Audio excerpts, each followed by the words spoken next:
Now, President Trump is on his first international tour. We learn that Qatar, a very complicated country, but one that I've been deeply critical of when it comes to its role in hiding the leaders of Hamas, but also its role in the way that it ran its Football World Cup. 4,000 people died in oppressive working conditions, so I'm no fan of the government of Qatar. But Qatar also has an airline, and that airline wants to curry favour. So guess what? They have given one of their planes worth $400 million to President Trump, while the current Air Force One is either clapped out and doesn't get used, or it's used as some sort of a spare aircraft. This seems ridiculous that he's even thinking about it, but what do you think of a gift that he probably shouldn't be taking? I know. No, I wouldn't, and I don't love this decision by the president, though I'm not totally convinced it's a constitutional violation, but it might be. I want to look into the legal research more. But we have a clause in our Constitution called the Emoluments Clause, which says if you're in a position of public trust, you're not allowed to accept a gift or an emolument, which is basically a fee for a service. So the way he's getting around this is saying it's not a gift to me, it's a gift to the Pentagon, and then when the Pentagon's done with it, it's going to go to the Trump Presidential Library. And he's saying it's not an emolument because I'm not performing a service for this. Qatar is getting nothing. And of course, many people are like, oh, no. Qatar is expecting something. They don't give the $400 million airplane away for freezies, expecting nothing in return. And Trump just kind of says, no, you're wrong. I also believe Qatar is going to want something in return. I don't want to be in their debt. I know it's $400 million that we now don't have to spend. I don't really care. I kind of feel like, is Air Force One in its current form so dilapidated that he can't fly around in it for another 3 years? Because I didn't hear that. I haven't heard that from like the Biden people. I'm not sure. I realize Trump's got higher standards, but I don't like owing Qatar anything, to be honest. But I'm just not sure. The fact that they're not giving it to him directly, because originally the speculation was that they were giving it to him, well, giving it whatever to the government during his term. And then when he left, he'd take it and then it would wind up in his library. That would be a deep problem. That's a hard no. But this business of it's never going to be directly to him and he's only going to be able to use it when he's president and possibly his successor will be able to use it too. You're getting closer to within the lines there. But no, I don't love it.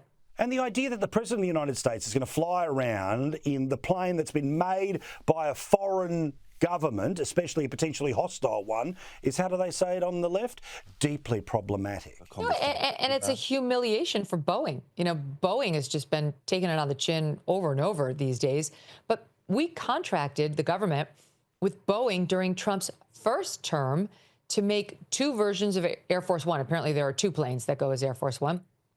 And we committed to a multi-billion-dollar deal. And they were supposed to have these turned around. Well, here we are 10 years later, well past the deadline. They're billions over budget.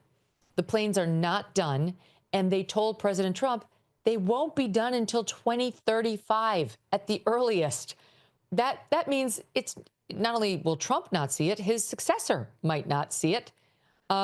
So it is ridiculous. And I think that we should be suing Boeing for all it's worth. So for the return of all of that taxpayer money. And honestly, I don't even know what Boeing's future looks like at this point. It's just every story you hear about it is a disaster. Let's talk about the filth that's starting to come out in the early days of the Diddy trial. This, of course, is P. Diddy. Surprise, surprise, he's a creep. Surprise, surprise, he's done horrible things. Unfortunately, we're all going to take a disgusting trip to his seedy, awful world. You know, the man has no class. He has no kindness in his dark, dark heart. And he's depraved. That's my opinion. This is a depraved, disgusting individual about whom I wish to hear nothing after this trial is done. The question is he a criminal? You know, is he basically akin to a mob boss running several criminal enterprises? And while it's very clear to me he is a depraved, disgusting person, we have to prove that he violated the law. I actually think it's going to be pretty easy, but I can see what the defense is doing here, trying to say, all right, he has these, quote, freak-offs, weird, kinky group sex in Hollywood. That's not an illegal thing. It happens all the time. If you don't have the consent of the women or the men, as the case may be, it is illegal. But okay, we're going to argue over whether they were willing participants. It's almost like a Harvey Weinstein situation where he's going to say they willingly took drugs and willingly participated in these things. And they're going to say, absolutely not. He drugged me against my will. Maybe there were drugs in that baby oil, maybe in another way, but I definitely didn't consent to being drugged or to being raped or sodomized by P. Diddy. And what's really going to be interesting is the parade of celebrities who we expect to be mentioned and or called into that courtroom. People who we hadn't heard about prior, like Mike Myers, Austin Powers, Mike Myers. Why is he getting called? Why is he on the witness list? That'll be fascinating. And then, of course, there are the no-name, quote unquote, women who are going to have to find every ounce of courage they have to sit on that witness stand across from someone who can buy and sell their whole families, who is accused of behaving violent in the past toward both male and female adversaries or so-called friends who ticked him off. He allegedly firebombed this one rapper's car for allegedly being interested in the same woman. There are questions about whether he's potentially done worse than that to others. And these young women with no power and no money who could put him behind bars for the rest of his life have to sit there, look him in the eye and say what he did to them.